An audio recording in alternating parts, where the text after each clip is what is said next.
Born in Toronto in 1909, Charlie Conacher was one of 10 children who described his upbringing in the following way. We didn't have a pretzel. We didn't have enough money to buy toothpaste. We were poor as church mice. The Toronto Star elaborated. There were card games in the park, pickup sides, battles with gangs from other parks, all of it valuable in learning the art of survival. That was Conacher, leader and champion of the poor sweats, who knew what it was to be hungry and without a dime.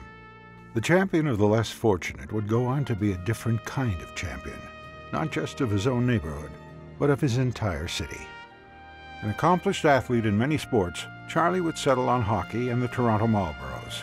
Ultimately, he was summoned by the Maple Leafs and was tasked with patrolling the right wing on the famous Kid Line, with left-winger Busher Jackson and centerman Gentleman Joe Primo.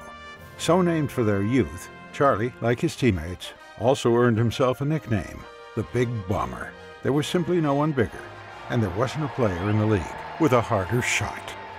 Had the Art Ross or Rocket Richard trophies existed in the 1930s, Charlie Conacher would have been a 7-time recipient, leading the NHL in points twice and in goals 5 times. There was no greater scoring threat in hockey than Charlie.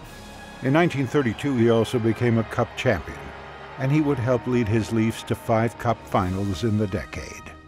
On 5 occasions, he was named an NHL first or second team All-Star. And despite the shorter schedules than the 30s, Charlie still remains the 13th highest goal scorer in Leafs history.